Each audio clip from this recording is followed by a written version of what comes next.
حضرات، گزشتہ جمعے میں نے کچھ اشارہ کیا تھا کہ آج امام مہدی کے بارے میں جو ہمارے ہاں تصورات ہیں ان کے موضوع پر کچھ گفتگو ہوگی۔ یہ اصل میں ایک سلسلے کی کڑی ہے۔ 12 ربیع الاول کو جو تقریر میں نے کی تھی قرآن اکیڈمی میں، ختم نبوت اور تکمیل رسالت کے موضوع پر، اس کے ایک ضمیمے کی حیثیت سے نزول مسیح کا مسئلہ زیر بحث آیا۔ اب ظاہر بات ہے کہ نزول مسیح سے پہلے رفع مسیح علیہ الصلاۃ والسلام کا مسئلہ ہے۔ چنانچہ میں نے پہلے تو ایک مفصل تقریر اس موضوع پر قرآن اکیڈمی ہی میں کی، اور پھر میرا ذہن چونکہ ادھر متوجہ ہوا کہ یہ اہم موضوع ہے، اس پر زیادہ وسیع حلقے میں بھی گفتگو ہونی چاہیے، تو 2 جمعوں میں بھی اس موضوع پر گفتگو ہوئی، بلکہ 3 جمعوں میں گفتگو ہو چکی ہے۔ بعض ضمنی مسائل وہ تھے اس مسئلے سے متعلق جن پر پچھلے جمعے میں گفتگو ہوئی۔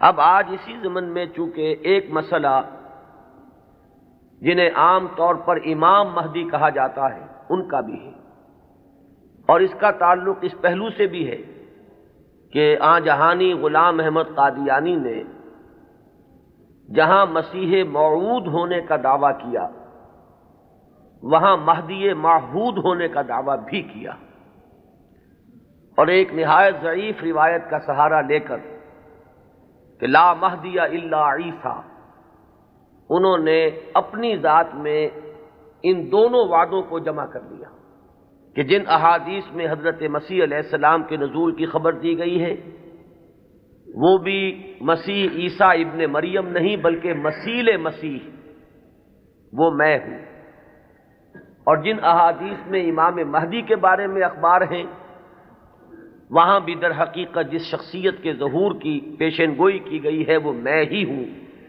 تو ایک ہی شخصیت میں یہ دونوں پیشن گوئیاں جو ہے احادیث کی ان کو اس نے جمع کر لیا، اور یہ بات سامنے رہے کہ اس شخص سے اپنے آپ کو منسوب کرنے والے جو 2 گروہ ہمارے ہاں ہیں، ایک وہ کہ جنہیں ہم اصل قادیانی یا اب ربوائی کہتے ہیں، اور دوسرے وہ کہ جو لاہوری کہلاتے ہیں، یہ دونوں ان دونوں دعووں کے بارے میں متفق ہیں۔ اختلاف ایک اضافی دعوے کے بارے میں ہے، وہ اپنی زندگی کے آخری دور میں صریحاً نبوت کا دعویٰ ہے جو غلام احمد قادیانی نے کیا۔ اس دعوے کے بارے میں کچھ تعویلوں کے حوالے سے لاہوری جماعت منکر ہے کہ وہ دعویٰ ہوا ہی نہیں، یا یہ کہ اس کی تعویل ایسی کرتے ہیں کہ موقف ان کا یہ ہے کہ ہم غلام احمد کو نبی نہیں مانتے بلکہ ہم مسیح موعود اور مہدی معہود مانتے ہیں۔ تو جہاں تک ان دونوں دعووں کا تعلق ہے، ان میں یہ دونوں جماعتیں مجتمع ہیں، ان کو ان دونوں حیثیتوں سے ماننے والے یہ ہیں، صرف جو فرق ہے ان کے مابین وہ نبوت کے دعوے کے بارے میں۔ اب اس مسئلے پر اس تمہید کے بعد جو بات میں کرنا چاہتا ہوں جو اہم ترین ہے وہ یہ ہے کہ امام مہدی کا جو تصور ہمارے ہاں ہے اس میں ذہنوں میں بڑا انتشار ہے، کنفیوژن ہے، اس لیے کہ 2 مہدی جمع ہو گئے۔ ایک تصور مہدی کا وہ ہے جو اہل تشیع کے ہاں ہے، اور ایک تصور مہدی کا وہ ہے جو اہل سنت کے ہاں ہے۔ ان دونوں میں زمین و آسمان کا فرق ہے۔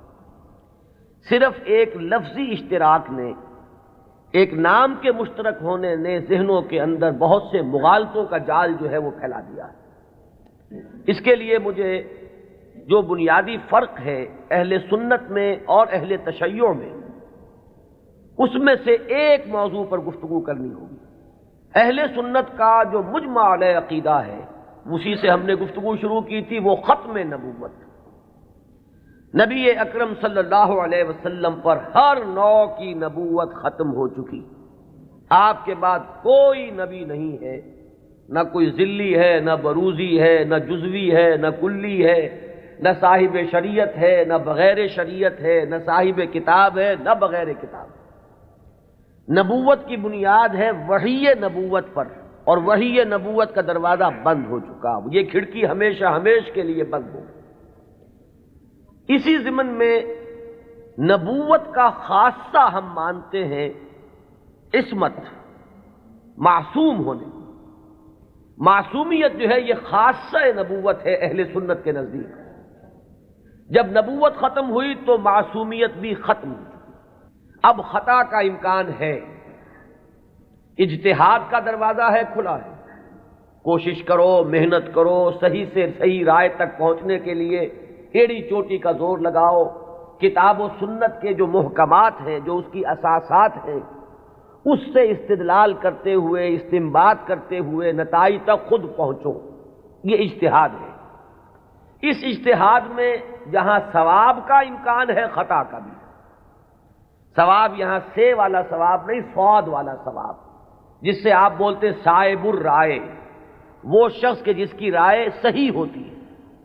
تو ثواب کا بھی امکان ہے کہ صحیح رائے تک انسان پہنچ جائے، اور خطا کا بھی احتمال ہے۔ یہ جو خطا کا احتمال ہے، اگر پوری نیک نیتی سے خطا ہوئی ہو، انسان کی اپنی نیت میں کوئی فساد نہ ہو، اس کے اپنے اندر کوئی، اس کے ارادوں میں کجی نہ ہو، تو اگر خلوص اور اخلاص کے ساتھ ایک مجتہد غلطی کرتا ہے، خطا کرتا ہے، ہمارا موقف یہ ہے کہ اسے بھی اجر ملے گا، اکہرا اجر ملے گا، اس لیے کہ اجتہاد کا مادہ وہی جہد ہے۔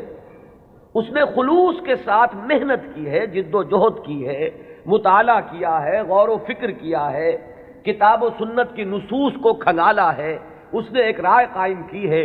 اس رائے کے قائم کرنے میں اگر وہ بربنائے طبع بشری کسی خطا کا مرتکب ہو گیا ہے تو یہ اس کے دسترس سے، اس کے اختیار کے دائرے سے باہر ہے، لہذا اسے اس کی محنت کا اجر و ثواب ضرور ملے گا۔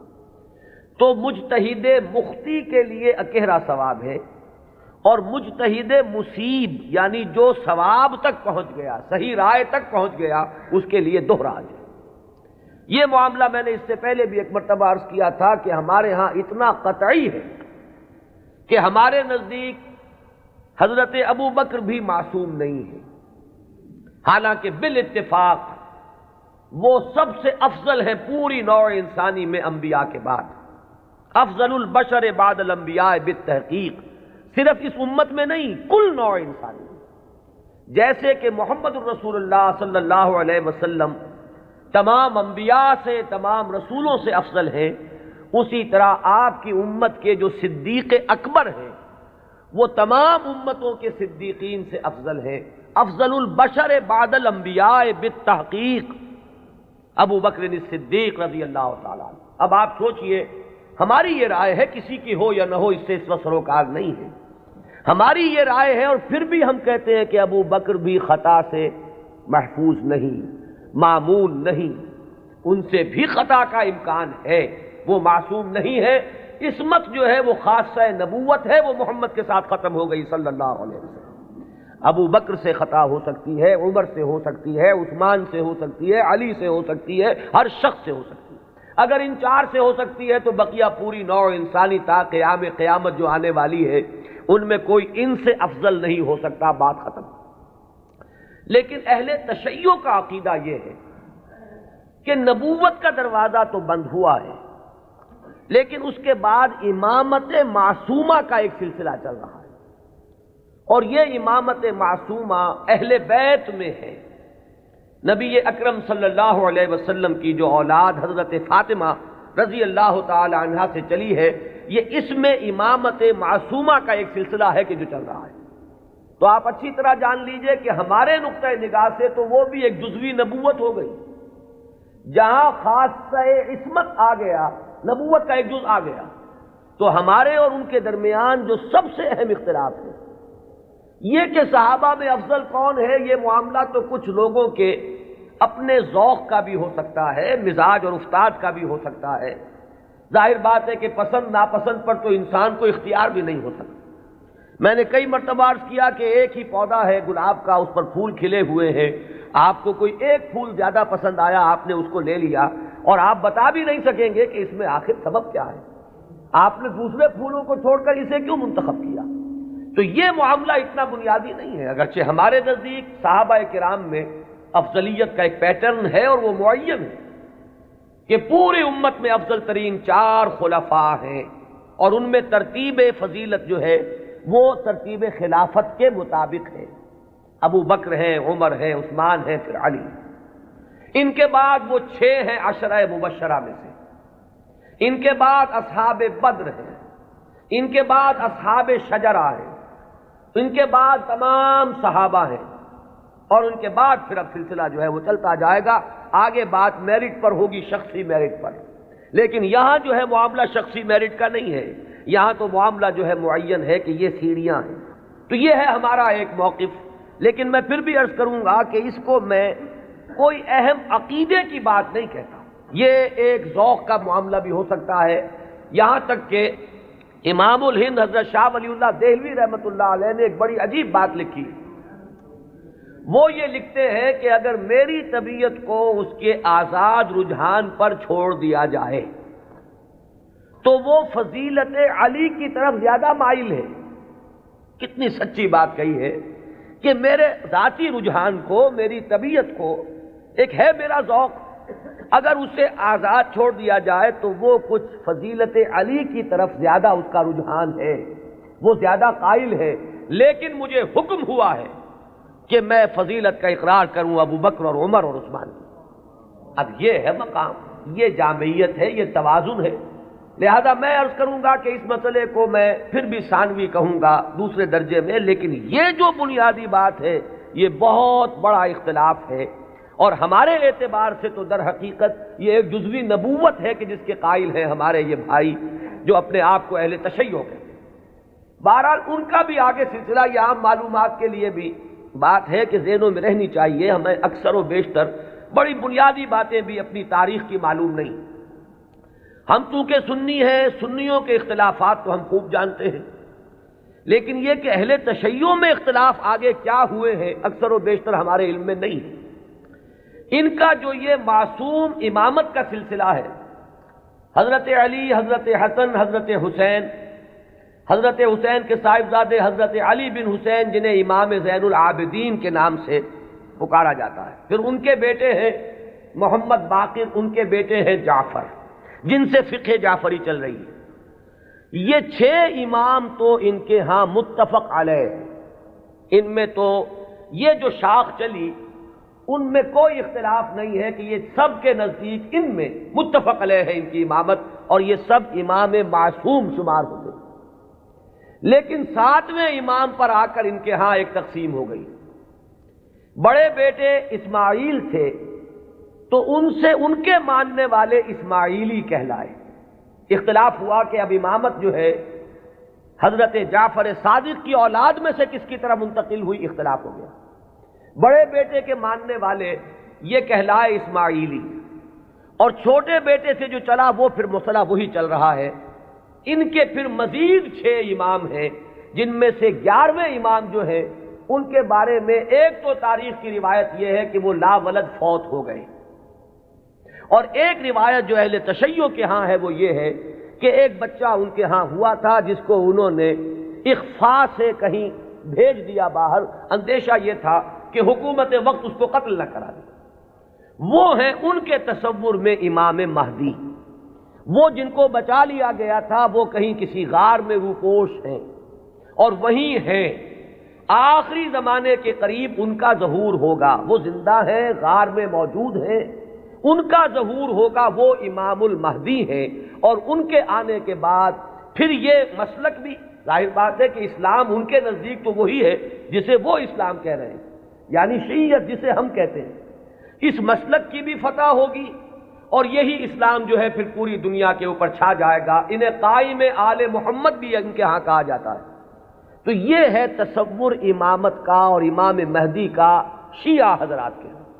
کیونکہ درمیان میں نے بات آپ کو ایک بتائی تھی کہ 7ویں امام پر آ کر اختلاف ہوا ہے، تو جو بڑے بیٹے اسماعیل سے جو سلسلہ چلا وہ بھی کچھ عرصے کے بعد 2 حصوں میں تقسیم ہو گیا۔ ان میں سے ایک حصہ ابھی چل رہا ہے کہ وہ امامت نسلاً بعد نسل چلی آ رہی ہے، وہ تو ہمارے ہاں کے یہ اسماعیلی ہیں۔ یہ اسماعیلی اس وقت جو ان کے امام ہیں آغا خان تھے، آغا خان کے پوتے اب ان کے امام ہیں، اب کریم آغا خان، یہ ان کے نزدیک امام معصوم ہیں، ان سے کسی خطا کا امکان ہی نہیں۔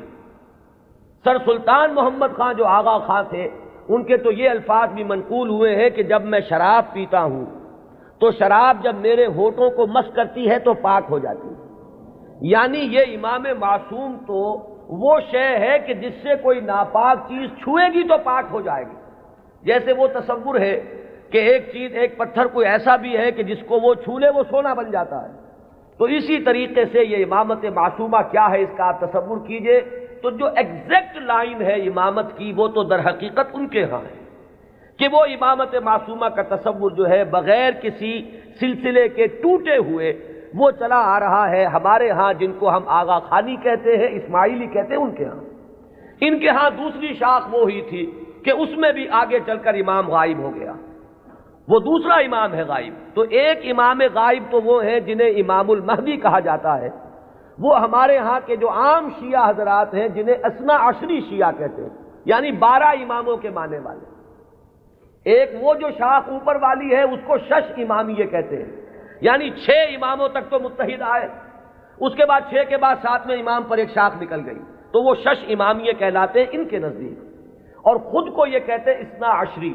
لہذا کسی بھی شیعہ دوست سے اگر بات ہو، آپ شیعہ کہیں گے تو وہ کچھ برا مانے گا، چپ رہے، آپ سے احتجاج نہ کرے تو بات اور ہوگی، لیکن یہ کہ اگر آپ ان سے مہذب انداز میں سوال کرنا چاہیں تو آپ کا سوال یہ ہونا چاہیے کہ کیا آپ اثنا عشری ہیں؟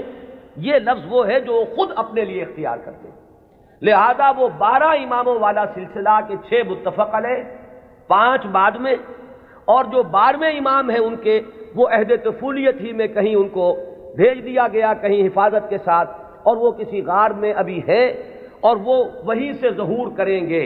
لہذا یہ جو اصل شیعیت ہے ان کا امام غائب ہے اور یہ اس کے انتظار میں ہے کہ وہ آئیں، ایک حالت منتظرہ جو ہے اس شیعیت پر یہ چلی آ رہی ہے۔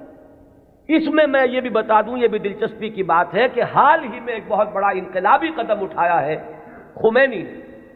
خمینی نے یہ فلسفہ پیش کیا اور اس کو قبول حاصل ہو گیا ایران میں کہ یہ جو ہم امام منتظر کے انتظار میں رہیں گے اور کچھ نہیں کریں گے تو یہ تو بہت غلط معاملہ ہے کہ آنے والا ہی آئے گا تو کچھ ہوگا، ہم تو کچھ کر نہیں سکتے۔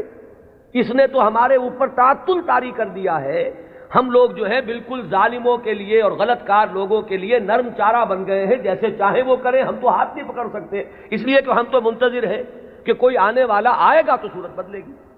تو انہوں نے فلسفہ پیش کیا کہ جب تک وہ امام غائب ظاہر نہیں ہوتے، نائب امام کی حیثیت سے کوئی شخص وہ تمام اختیارات ہاتھ میں لے سکتا ہے جو اصل میں امام کے۔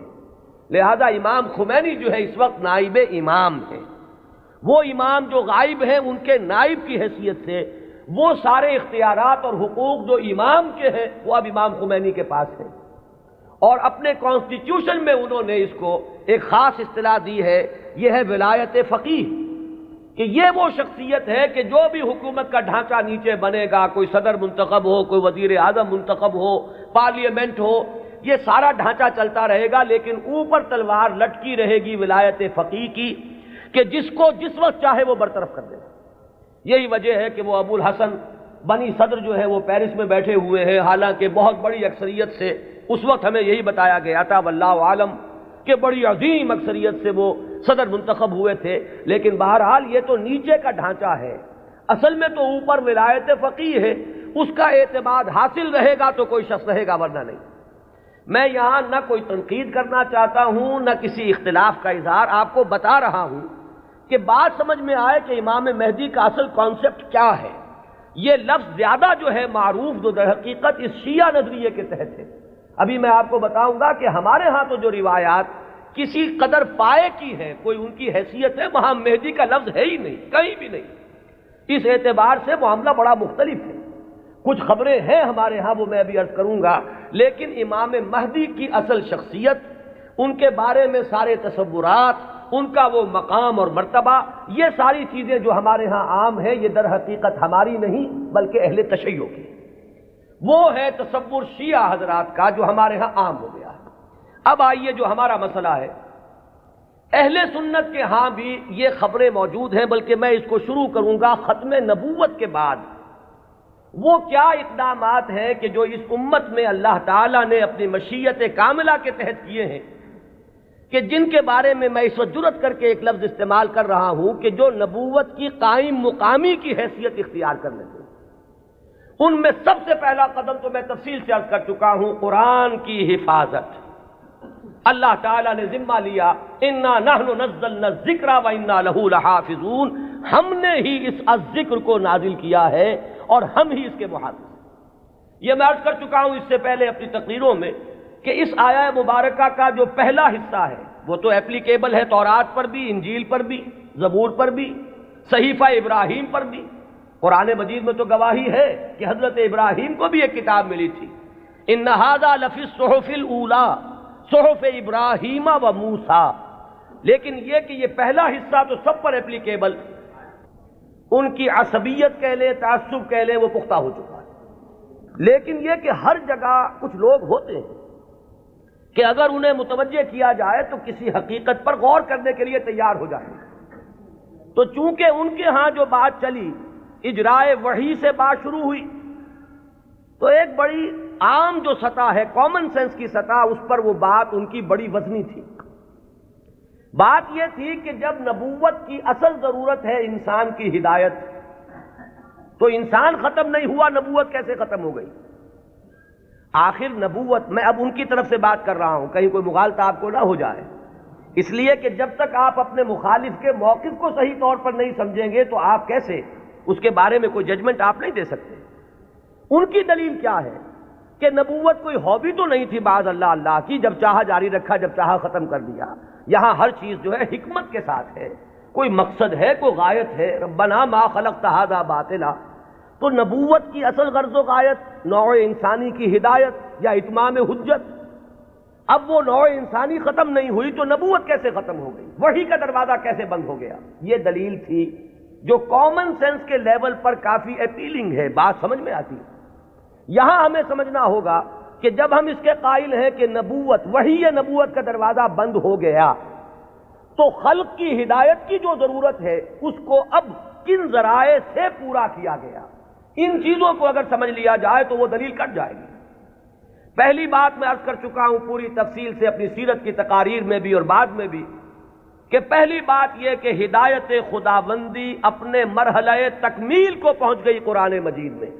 اس حقیقت کا جتنا ادراک ہوگا اور شعور کی سطح پر جتنی ریئلائزیشن ہوگی اس کی، اتنا ہی یوں سمجھیے کہ اس فتنے کا دروازہ بند ہوتا چلا جائے گا کہ وہ ہدایت جو وحی کے ذریعے سے دینی مقصود تھی، وہ اپنے کلائمیکس کو، نقطہ عروج کو، اپنے نقطہ کمال کو پہنچ چکی قرآن مجید میں۔ اور دوسری بات یہ کہ اس ہدایت خداوندی کا وہ جو اب مخزن ہے، علامہ اقبال کے الفاظ میں نوع انسان را پیام آخرین حامل او رحمت للعالمین، اس کی حفاظت کا ذمہ اللہ نے لیا۔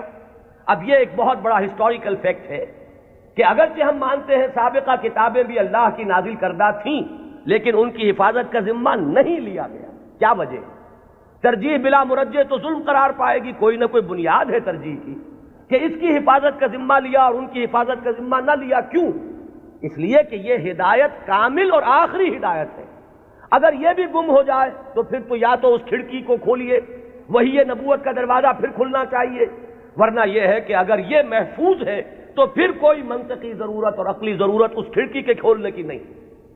تو پہلا انتظام جو اللہ نے کیا ختم نبوت کے بعد، جو ایک خلا پیدا ہوا ہدایت انسانی کے سلسلے میں، اس کے لیے پہلا انتظام قرآن مجید کی حفاظت۔ اب یہ کتاب محفوظ ہے تا قیام قیامت۔ اس کے معنی میں لوگ گھپلا کر لیں، اس کے ترجموں میں تحریف ہو جائے، الہاد ہو جائے، ادھر موڑ لیں ادھر تروڑ لیں، خود بدلتے نہیں قرآن کو بدل دیتے ہیں، ہوئے کس درجہ فقیہان حرم بے توفیق۔ لیکن یہ ترجموں میں ہو سکتا ہے، تفسیروں میں ہو سکتا ہے، متن میں ممکن نہیں ہے۔ وہ ٹیکسٹ جو ہے ہمیشہ ہمیشہ کے لیے محفوظ رہے گا۔ پہلا انتظام یہ۔ دوسرا انتظام جو ایک ضمانت دی ہے اللہ تعالیٰ نے اور جس کی خبر دی ہمیں محمد الرسول اللہ صلی اللہ علیہ وسلم، ضامن تو اللہ ہے لیکن اس کی خبر دینے والے اللہ کے رسول ہیں۔ آپ نے فرمایا، یہ دو اعتبارات سے احادیث آتی ہیں۔ متفقن علیہ روایت ہے، لا یزال من امتی امت قائمۃ بامر اللہ لا یضرهم من خذلهم ولا من خالفهم۔ میری امت میں ہمیشہ ایک گروہ ایسا موجود رہے گا جو امر اللہ پر پورے طور پر قائم رہے گا، جازم رہے گا۔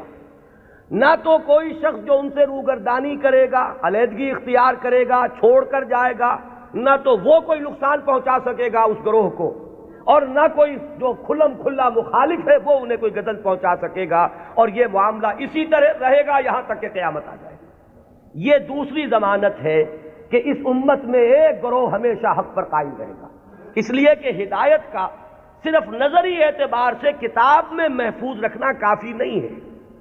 اگر یہ بات ہوتی تو پھر انبیاء کے آنے کی ضرورت نہیں تھی، اللہ تعالیٰ کسی اپنے غیبی طریقے سے کتابیں نازل کر دیتا۔ کتاب کے ساتھ کوئی شخصیت جو ہے موجود رہنی چاہیے، کوئی گروہ انسانی موجود رہنا چاہیے جو اس کتاب پر قائم ہو، جو اس کتاب کا عملی نمونہ پیش کر سکے۔ لہذا دوسری ضمانت یہ دی گئی، اور اس کی مختلف روایات اور بھی آتی ہیں، لا تزال فی امتی طائفۃ قائمین علی الحق، میری امت میں لازماً ایک گروہ ہمیشہ ایسا رہے گا جو حق پر قائم رہے گا، ایسی جماعت سے کبھی بھی دنیا بالکل خالی نہیں ہوگی۔ یہ ضمانت میں پھر عرض کر رہا ہوں کس کی ہے؟ اللہ کی۔ یہ در حقیقت اسی ضرورت کو پوری کرنے کا اہتمام ہو رہا ہے جو ختم نبوت کے بعد جو بھی خلا پیدا ہوا ہدایت انسانی کے اعتبار سے، اس کا جو پر کیا جانا ہے وہ ان چیزوں سے۔ یہی بات آپ کو ملے گی منفی اسلوب میں بھی، یہ تو مثبت ہے۔ منفی طور پر حضور نے فرمایا کہ میری امت کبھی گمراہی پر جمع نہیں ہوگی، لا تجمع امتی علی الضلالہ۔ اگر تو کبھی ایسا ہو جائے پوری امت محمد صلی اللہ علیہ وسلم گمراہی پر جمع ہو جائے تو نفی ہو جائے گی اس قول کی کہ میری امت میں ہمیشہ ایک گروہ حق پر قائم رہے گا، قائمین علی الحق۔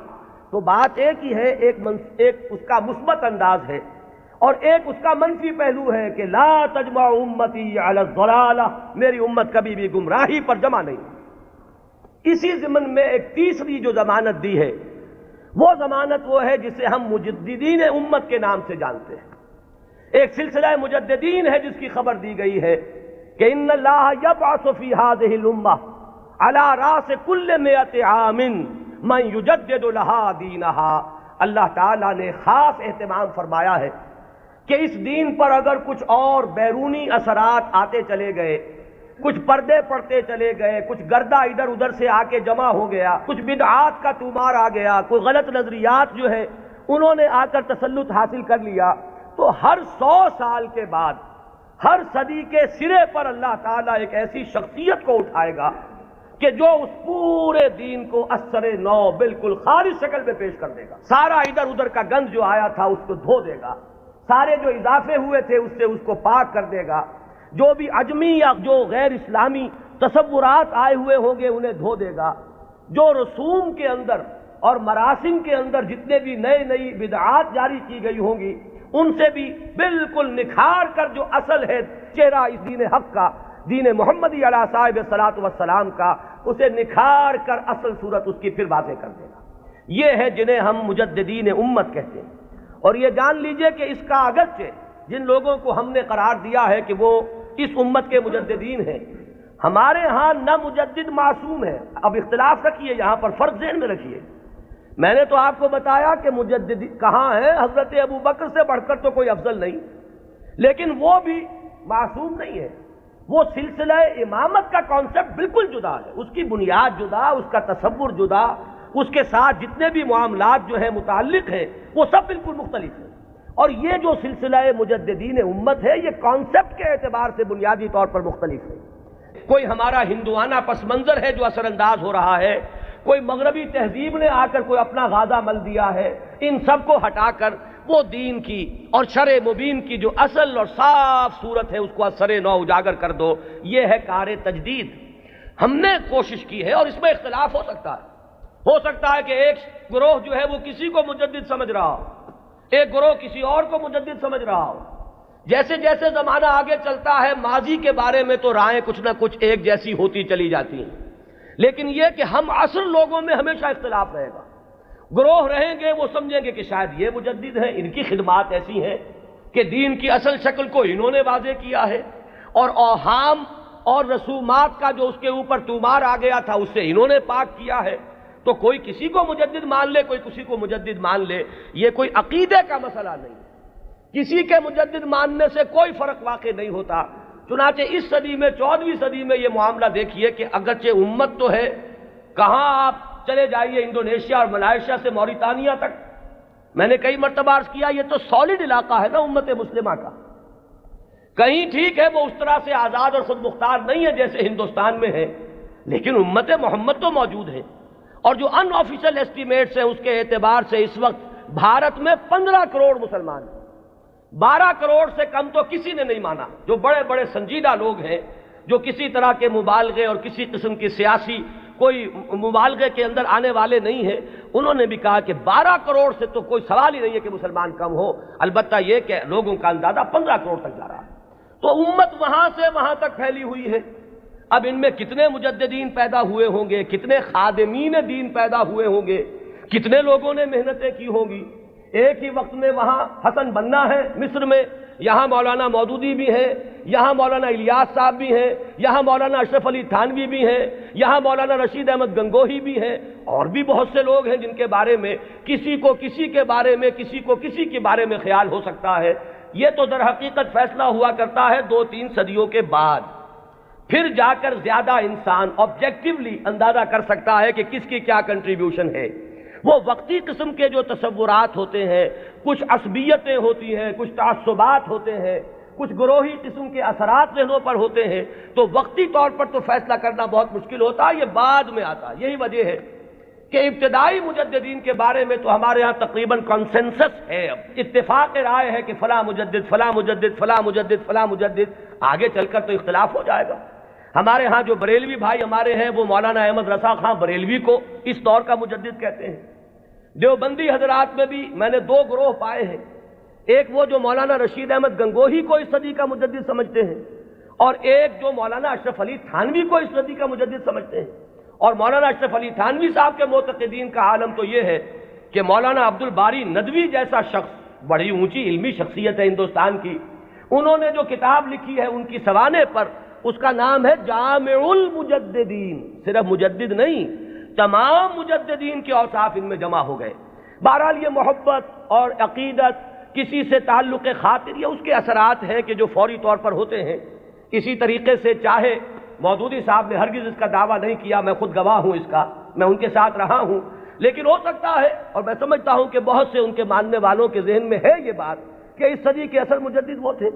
یا مولانا الیاس صاحب رحمۃ اللہ علیہ کے بارے میں تو میں یہ ان کے عقیدت مندوں میں اس سے بہت آگے بات سمجھتا ہوں۔ وہ تو چونکہ کچھ روحانیت کا میدان بھی ہے تبلیغی جماعت میں، تو وہاں جو غلو ہے عقیدت کا وہ تو اس سے کہیں بڑھ کر ہے۔ تو یہ ساری چیزیں میں صرف اس لیے عرض کر رہا ہوں کہ اس میں کسی گھبرانے کی بات نہیں ہے، اس لیے کہ مجددیت جو ہے ہمارے ہاں کوئی ایسا منصب نہیں ہے کہ جس کو ماننے یا نہ ماننے سے کوئی ہمارے ایمان و اسلام میں فرق آتا ہو۔ اگر غلام احمد قادیانی کو صرف مجدد مانا گیا ہوتا کبھی تکفیر نہ ہوتی۔ اب ہمارے یہ لاہوری بھائی جو ہیں جب اپنے مدافعت پہ آتے ہیں تو وہ کہتے ہیں کہ ہم تو صرف مجدد مانتے ہیں۔ ایک زمانے میں اسی وجہ سے اس بات کا قائل رہا کہ قادیانیوں کی تکفیر تو درست ہے، لیکن ان کے بارے میں ہمیں توقف کرنا چاہیے، اس لیے کہ یہ تو نبی نہیں مان رہے۔ لیکن ثابت یہ ہوا ہے کہ اس شخص نے نبوت کا دعویٰ کیا۔ اب کوئی شخص انکار کرے تو بات اور ہے، اور کم سے کم یہ کہ مسیح موعود مانتے ہیں اور وہ مہدی موعود مانتے ہیں، ان دونوں چیزوں کو انہوں نے جمع کر دیا، اور دعویٰ جو ہے اس کا ثابت ہے کہ اس نے نبوت کا دعویٰ کیا، لہذا ان کے انکار سے انہیں کوئی ریلیف نہیں مل سکتا۔ بہرحال جو بات میں عرض کر رہا تھا وہ یہ کہ ہمارا جو یہ تصور مجدد ہے اس کو ذہن میں رکھیے۔ تو اب اس سے آگے بحث کو بڑھائیے، جیسے سلسلہ نبوت و رسالت اپنے ارتقائی مراحل طے کر کے مقام عروج پر، کلائمیکس پر، درجہ کمال پر پہنچا محمد الرسول اللہ صلی اللہ علیہ وسلم کی ذات مقدسہ میں، اسی طرح بالکل منطقی طور پر سمجھیے کہ اب یہ مجددین امت کا سلسلہ بھی قیامت سے پہلے اپنے ایک تکمیلی مرحلے کو پہنچے گا، اور وہ تکمیلی مرحلہ کیا ہے کہ اس امت کی ایک ایسی تجدید ہوگی، اس دین کی ایک اتنی مکمل تجدید ہوگی وہ دین کے جسے اب پوری دنیا کا دین بننا ہے، جس کی خبر دی ہے محمد الرسول اللہ صلی اللہ علیہ وسلم نے، تو وہ اخبار و احادیث ہمیں ملتی ہیں کہ جن میں حضور نے یہ خبر دی ہے کہ قیامت سے قبل اور قرب قیامت کے زمانے میں میری امت میں ایک شخص ایسا پیدا ہوگا کہ جو اس دین کو دنیا میں غالب کرے گا، جو اس کے لیے پھر اثر نو ایک جد و جہد کرے گا۔ ظاہر بات ہے کہ وہ سلسلہ مجددین ہی کی آخری کڑی، اس لیے کہ قیامت کے سلسلے میں بات ہو رہی ہے، قیامت سے پہلے ایک ایسی عظیم شخصیت جو ہے مسلمانوں میں پیدا ہوگی، وہ سلسلہ مجددین امت کا یوں سمجھیے کہ مقام عروج ہے، وہ اس کا کلائمیکس ہوگا، وہ اس کا تکمیلی درجہ ہوگا۔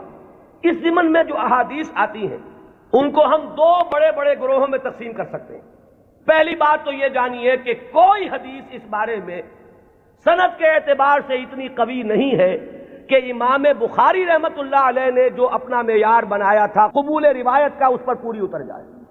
سب سے کڑا معیار امام بخاری کا ہے۔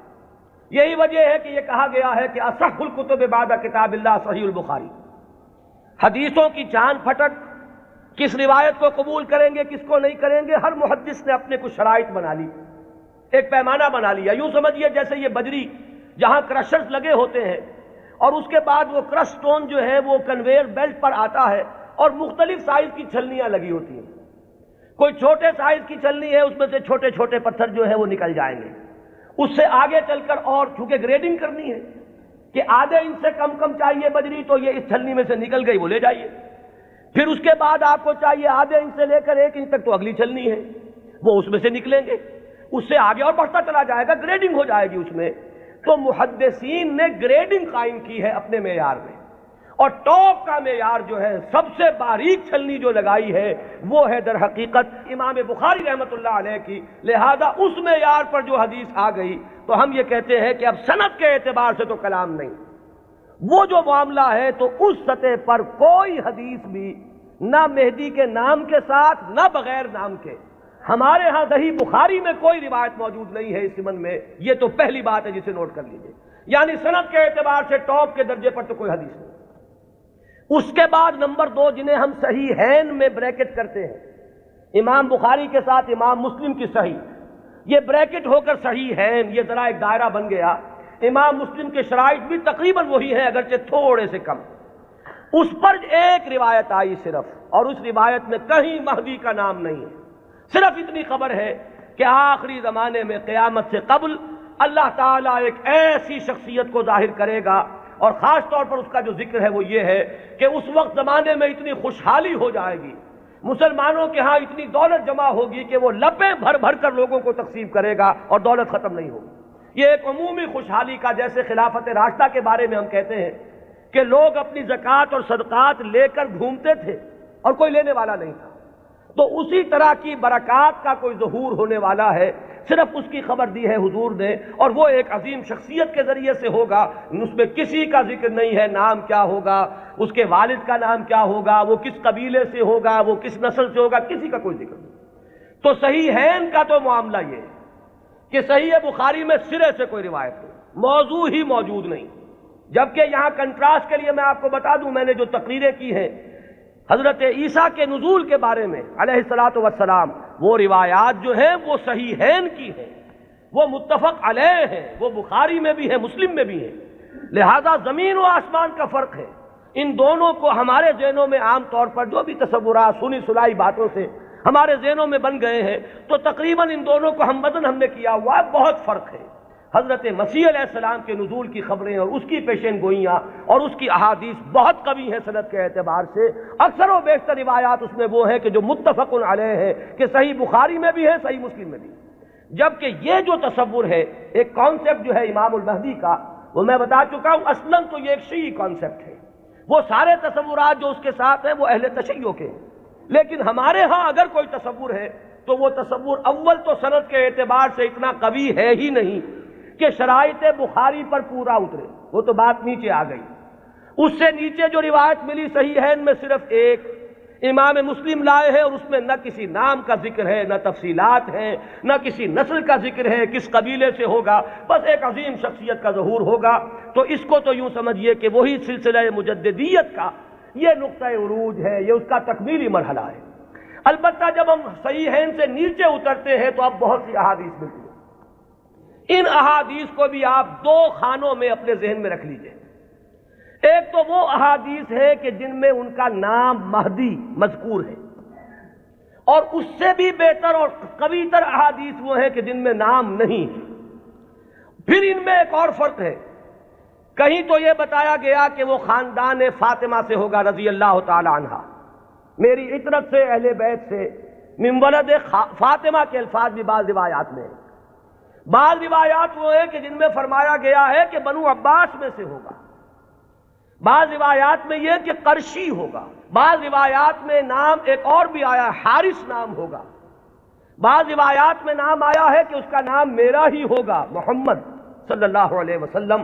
ہم یہ ان کے اعتبار سے، آنے والے کے نام کے اعتبار سے نہیں کہہ رہے، صلی اللہ علیہ وسلم ہم نے حضور کے نام کی مناسبت سے کہا۔ تو میرا نام ہوگا، اس کے والد کا نام بھی میرے ہی والد کے نام پر ہوگا، یعنی وہ بھی محمد ابن عبداللہ ہوگا۔ اور یہاں میں آپ کو ایک بات بتا دوں کہ یہ جو ابھی 2 سال قبل یا شاید اب تیسرا سال ہے، جو حادثہ ہوا تھا حرمین میں اور مسجد الحرام پر کچھ لوگوں نے قبضہ کیا تھا، مقابلہ ہوا، میں اس کی تفصیل میں نہیں جانا چاہتا کہ اس کے اسباب کیا تھے اور کیا ان لوگوں کا اصل موقف تھا اور وہ کیا کرنا چاہتے تھے، لیکن وہاں بھی ایک شخص نے اپنے مہدی ہونے کا اعلان کیا اور وہ محمد ابن عبداللہ ہی تھا۔ اس کا نام بھی محمد اور اس کے والد کا نام بھی عبداللہ، قحطانی ہے وہ، اور وہ عرب تو ہے، لیکن یہ کہ بہرحال اب جو بھی ان کے بارے میں معلوم نہیں ہے کہ آیا جو لوگ موقع پر قتل ہو گئے ہیں وہاں ان میں وہ ہے یا نہیں، پھر یہ کہ جو لوگ بعد میں پکڑ کر قتل کیے گئے ہیں سزا کے طور پر ان میں وہ ہے یا نہیں، کچھ پتہ نہیں۔ جو ان کا سب سے بڑا سرغنہ تھا اس کو تو بہرحال قتل کر دیا گیا ہے، لیکن جو اصل سرغنہ تھا وہ نہیں ہے جس نے کہ دعویٰ کیا تھا کہ یہ مہدی ہے، جن کے بارے میں لوگوں نے کہا کہ ان سے بیعت کرو، یہ مہدی ہے۔ تو وہ بہرحال ایک صرف میں نے برسبیل تذکرہ بات کہی ہے کہ وہ جو فرمایا گیا کہ نام میرے نام پر ہوگا اور والد کا نام بھی میرے والد کے نام پر ہوگا، یہ بھی بعض روایات میں ہے، لیکن یہ تمام روایات جو ہیں جیسا کہ میں نے عرض کیا کہ ان میں سے بہت ایک تو تعارض ہے، اختلاف ہے، تفصیلات میں بہت فرق و تفاوت ہے، تو اس سے بہرحال جہاں تک حدیث کے متن پر جرح کے لیے اور غور و فکر کے جو اصول بنے ہیں، حدیث پر جو غور و فکر ہوا ہے وہ 2 اعتبارات ہیں، سند پر یا متن پر۔ سند میں تو ہم یہ دیکھیں گے کس نے کس سے سنا، کس نے کس سے سنا، اس نے کس سے سنا، اس نے کس سے سنا، یہ چین متصل ہے یا کہیں ٹوٹتی ہے، 2 کڑیاں آپس میں ملی ہوئی ہیں کہ نہیں۔ پھر ہر کڑی کے بارے میں دیکھیں گے یہ فاسق تو نہیں تھا، اس کے بارے میں کوئی جھوٹ کی گواہی تو نہیں ملی تھی کہ جھوٹ بھی بول دیتا تھا۔ تو یہ سارا معاملہ تو ہے سند کا کہ جتنے بھی راوی ہیں متصل ہو روایت کا سلسلہ نمبر 1، اور جو راوی ہیں وہ سب کے سب ثقہ ہو، قابل اعتماد ہو، نیک لوگ ہو، یہ گفتگو تو ہے سند پر۔ جو محدثین نے اکثر و بیشتر کام اسی پر کیا ہے، وہ متن پر زیادہ زور نہیں دیتے، وہ تو سند دیکھتے ہیں۔ بات آ رہی ہے کس سلسلے سے؟ ایک ہوتا ہے کسی حدیث کے مضمون پر غور کر کے اور پھر یہ دیکھا جائے کہ اس میں کیا ہے، کوئی چیز ایسی تو نہیں جو خلاف عقل ہو، کوئی چیز ایسی تو نہیں جو کتاب و سنت کی دوسری منصوص چیزوں کے خلاف ہو، بالکل واضح طور پر کوئی چیز مخالفت کر رہی ہو قرآن اور حدیث کی۔ اور اسی میں ایک اصول یہ بھی تھا کہ ہمارے ہاں جو اختلافات ہوئے ہیں بعد میں سیاسی، اور اس کی وجہ سے گروہ بندیاں ہوئی ہیں، تو کچھ حدیثیں یا کچھ روایتیں جو بنائی گئی اس دور میں، ان میں کچھ نام داخل کر دیے گئے۔ بنو عباس کو اپنے سپورٹرز درکار تھے، تو انہوں نے کچھ ایسی حدیثوں کے اندر کوئی اہتمام، اور یہ ضروری نہیں کہ بنو عباس نے کیا ہو، یہ آپ کو معلوم ہے کہ بادشاہ سے بڑھ کر بادشاہ کے وفادار ہر دنیا میں موجود رہے، تو ان کے حواریین نے ان کی خوشنودی حاصل کرنے کے لیے کچھ حدیثیں گھڑ دی ہوں کہ بنو عباس میں سے ہوگا ایک خلیفہ مہدی، اور اسے تو بڑا انعام پھر ملا ہوگا جس نے آ کر وہ روایت سنائی ہو۔ تو یہ ہوتے ہیں وہ محرکات جو وقتی طور پر اختلافات کی بنیاد پر جو روایتیں گھڑی گئی ہیں ان میں چھان پھٹک کرتے ہیں ان اصولوں پر۔ چنانچہ یہاں تک روایت کے الفاظ ملتے ہیں کہ وہ جو مہدی جب آئے گا تو اس کے جھنڈے کالے رنگ کے ہوں گے اور وہ خراسان سے آئے گا۔ اب ابو مسلم خراسانی آیا تھا جس نے بنو امیہ کی حکومت کا تختہ الٹا اور بنو عباس کی حکومت قائم کی۔ ظاہر بات ہے کہ یہ روایت خود بول رہی ہے کہ یہ بنو عباس کے خوشامدیوں نے بنو عباس کو خوش کرنے کے لیے یہ کوئی روایت گھڑی ہے، اور چونکہ یہ درجہ ثالث درجہ چہارم کی روایات ہیں لہذا ہمیں ان کے متن پر گفتگو کرنے کا حق حاصل ہے۔ صحیح ہے ان کی روایات کا معاملہ مختلف ہو جائے گا، سند کے اعتبار سے اتنی پختہ روایات جو ہے تو ہمیں سوچنا پڑے گا، توقف کرنا پڑے گا کہ ہماری عقل ٹھوکر کھا سکتی ہے، آخر ہماری منطق بھی تو ٹیڑھی ہو سکتی ہے، وہاں ہمیں رکنا ہوگا۔ لیکن جہاں معاملہ روایت کے اعتبار سے اتنا پختہ نہیں ہے تو ظاہر بات ہے کہ وہاں متن پر گفتگو ہوگی۔ تو اکثر و بیشتر روایات تو اسی نوعیت کی ہیں کہ کہیں، چونکہ آپ کو معلوم ہوگا یہ ہماری تاریخ کا ایک عجیب واقعہ ہے، بنو امیہ کی حکومت کا تختہ الٹا بنو عباس نے، لیکن بنو عباس نے اس کے لیے جو مسلمانوں کو اپنے گرد جمع کرنے کے لیے نعرہ بلند کیا وہ تو تھا خاندان بنی ہاشم اور بنی فاطمہ، آل رسول، ان کا نعرہ لگایا۔ اور جب انہیں حکومت مل گئی تو سب سے بڑھ کر تشدد جنہوں نے کیا ہے آل فاطمہ پر، وہ یہی بنی عباس تھے۔ سیاست کے یہ کرشمے دیکھنے میں آتے ہیں، میری گناہ گار آنکھوں نے بھی ایک کرشمہ دیکھا ہے، وہ میں آپ کو سنا دوں۔ سعودی عرب کا اختلاف جب ہوا تھا مصر سے، تو اس کا نقشہ میرے نگاہوں کے سامنے سن 62 میں پہلی مرتبہ میں نے حج کیا، اور اسی سن میں یہ رابطہ عالم اسلامی کی تاسیس ہوئی۔ مولانا مودودی بھی گئے تھے اس میں شرکت کے لیے، مولانا داؤد غزنوی بھی گئے تھے، میں تو گیا تھا والدین کے ہمراہ حج کے لیے۔ وہاں مولانا داؤد غزنوی نے یہ کہا کہ تم میرے سیکریٹری بن جاؤ، کیونکہ ہر مندوب جو آیا اس کے ساتھ کوئی سیکریٹری بھی ہے، تو مجھے اور کیا چاہیے تھا، اندھا کیا چاہے دو آنکھیں، کہ میں اس پورے اجلاس کو ان کے سیکریٹری کی حیثیت سے اٹینڈ کر سکوں۔ تو میں نے وہ پورا نقشہ دیکھا ہے۔ اس وقت صورت کیا تھی، اللہ تعالیٰ مغفرت فرمائے، شاہ سعود جو بڑے بھائی تھے شاہ فیصل کے بھی اور جو شاہ خالد ہیں ان کے، شاہ سعود اس وقت یوں سمجھئے کہ جو تقریر کی ہے ناصر کے خلاف اور مصر کے خلاف، اس سے زیادہ زہر میں بجھی ہوئی تقریر کوئی نہیں ہو سکتی۔ جملے مجھے ابھی تک یاد ہیں، نحن فداء الاسلام بارواحنا واجسادنا وہم اعداء اللہ واعداء الدین واعداء الرسول، ہم تو اسلام کے فدائی ہیں، اپنی ارواح سے بھی، اپنے اجساد سے بھی، ہر چیز اپنی اسلام پر فدا کرنے کو تیار، اور یہ جو ہے اللہ کے دشمن، اللہ کے رسول کے دشمن، اللہ کے دین کے دشمن۔ یہ انداز تھا۔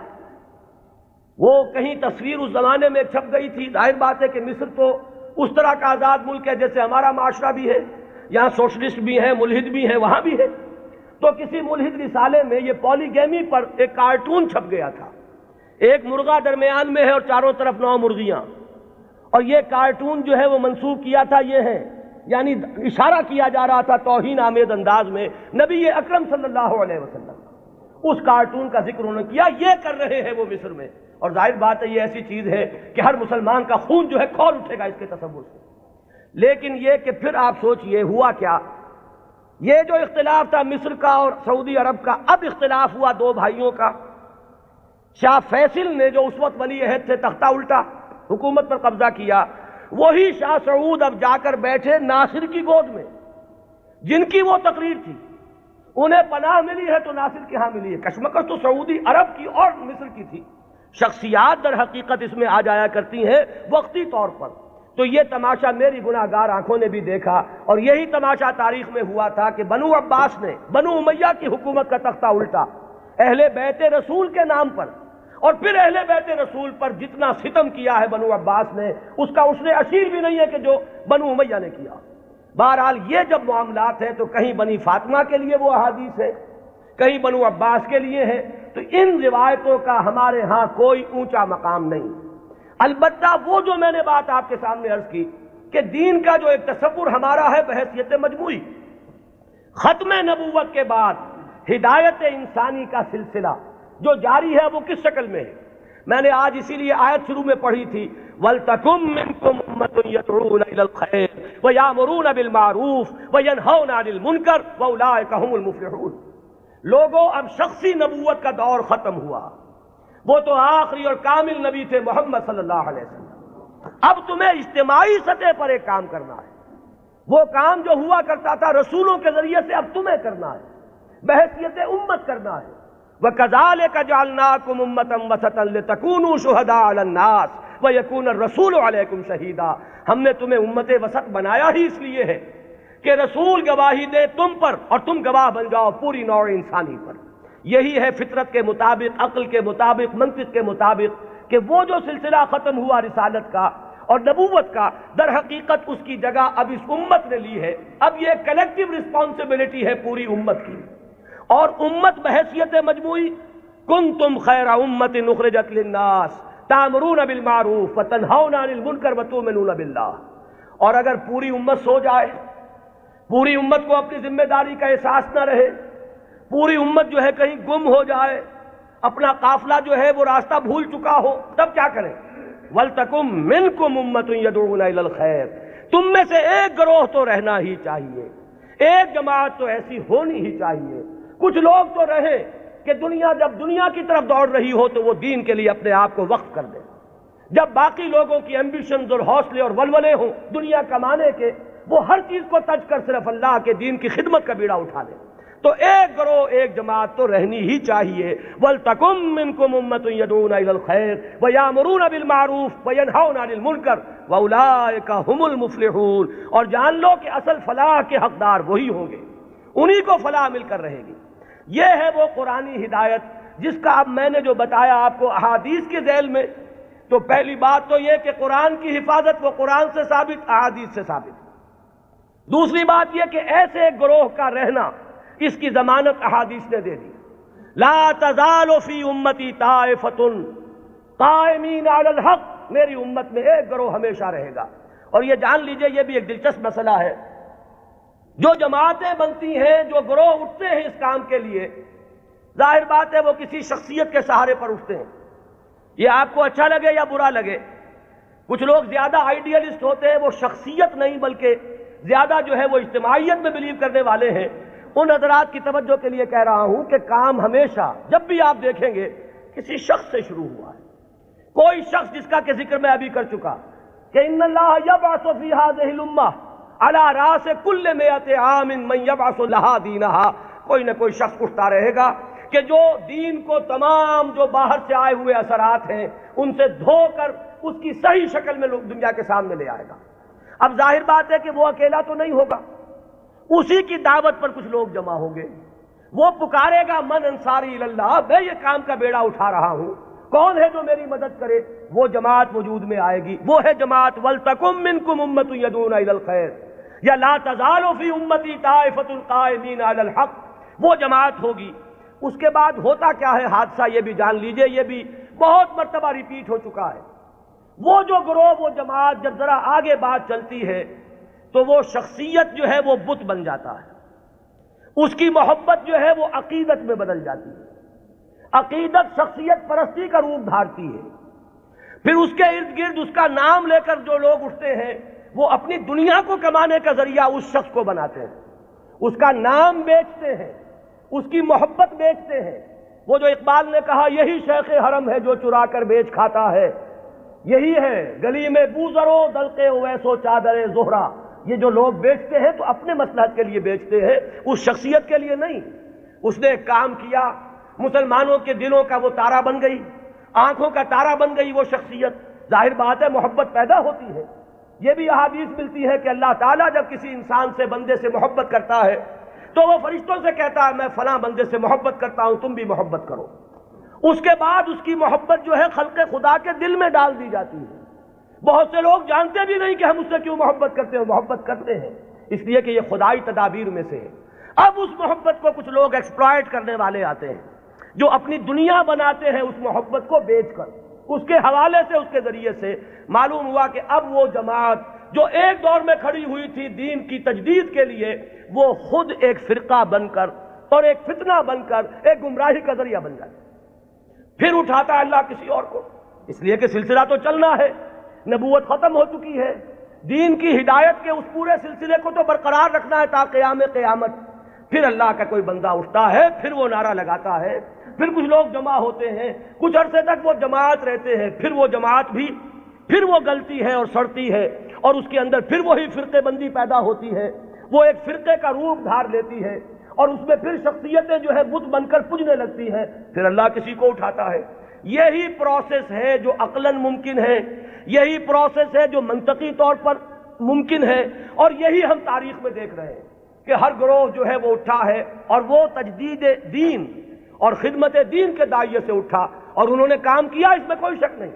ایک وقت میں دین کی صحیح تصویر لوگوں کے سامنے رکھی، وہ خدمتیں کر کے چلے گئے، بعد میں ان کے نام پجنے لگے اور وہ پھر عقیدے بن گئے۔ آج ہمارے ہاں جو مزاروں کی پرستش ہو رہی ہے تو یہی تو ہے، جنہوں نے فاقوں پر فاقے کاٹے تھے، جن کے فاقے ضرب المثل ہیں، آج ان کی قبروں کے طفیل جو ہیں عیاشیاں ہو رہی ہیں۔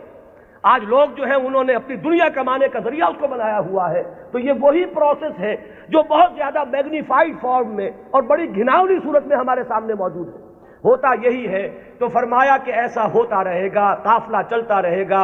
قرآن ہے، یہ قلعہ تو گڑا ہوا ہے، اس میں تو کہیں ادھر سے ادھر ہونے کا سوال ہی نہیں، یہ تو قائم و دائم ہے، اس کی حفاظت کا ذمہ لیا ہے۔ اس کے بعد ایک امت ایک گروہ بھی موجود رہے گی، اس کی بھی ضمانت ہے۔ اور ظاہر بات ہے کہ امت یا گروہ، اما یا امو کہتے کسے ہیں؟ ایک امام ہوتا ہے جس کے پیچھے نماز ادا کرتے ہیں باجماعت، وہ امام ہے، اور امت کا لفظ بنا امام سے ہے، اما یا امو سے لفظ امت بنا۔ یہ جو شخص اٹھے گا، اس کے جو ساتھی ہوں گے، آوان و انصار ہوں گے، جو مددگار ہوں گے، یہ جماعت بنیں گے۔ اور اس کے بعد جب یہ جماعت جو ہے، جب یہ زوال سے دو چار ہوگی، جب اس کے اندر فساد رونما ہو جائے گا، پھر وہ پروسیس اثر نو ہوگا۔ یہ چلتا رہے گا تا کہ قرب قیامت میں ایک عظیم شخصیت کا ظہور ہوگا۔ وہ اسی سلسلہ مجددین کی آخری کڑی ہوگا، وہ دین کی تجدید کرے گا، اس کے ساتھ مسلمان جمع ہو جائیں گے، متقین ہوں گے، صالحین ہوں گے، مخلصین ہوں گے، جہاد ہوگا، اعداء اللہ اعداء الدین کے ساتھ مقابلے ہوں گے، اور ان میں سر فہرست ہے یہود، اور یہود ہی کے ساتھ جب آخری مارکا ہو رہا ہوگا اور وہاں مسلمانوں کے قدم جو ہے وہ کمزور پڑ رہے ہوں گے، اس وقت وہ حضرت مسیح کا نزول ہوگا، اور وہ دجال اکبر جو یہود کا اس وقت سب سے بڑا لیڈر ہوگا، اسے بھی قتل کریں گے اور یہودیوں کا قلع کما کریں گے۔ یہ دونوں جو واقعات ہیں جمع ہو جاتے ہیں، نزول عیسیٰ علیہ السلام کا معاملہ بھی اور اس عظیم شخصیت کا معاملہ بھی۔ ہم یقین سے نہیں کہہ سکتے ان کا نام کیا ہوگا، یہ ساری خبریں فلاں قبیلے سے، فلاں خاندان سے، یہ اس سند کو نہیں پہنچی ہوئی ہیں کہ میں یا آپ کوئی رائے اس کی بنا پر حتمی طور پر قائم کر لیں۔ حتمی بات ایک ہی ہے کہ آخری زمانے میں اس امت میں ایک مجدد پیدا ہوگا، عظیم مجدد، اور وہ اس دین کی تجدید اس سطح پر کرے گا کہ جس کے بعد اس دین کا غلبہ پوری دنیا میں ممکن ہو جائے گا۔ یہ ہے اصل میں ہمارا تصور اہل سنت کا۔ آپ انہیں امام مہدی کہیں یا نہ کہیں، نام اختیار کریں یا نہ کریں، بہرحال یہ تصور ہمارے ہاں موجود ہے۔ البتہ اس کو بنیادی طور پر ڈیفرینشیٹ کیجئے اپنے ذہن میں، جو شیعہ حضرات کا تصور امام مہدی ہے، اس میں اور اس میں کوئی چیز مشترک نہیں، زمین و آسمان کا فرق ہے۔ اقول قولی ھذا واستغفر اللہ لی ولکم ولسائر المسلمین والمسلمات۔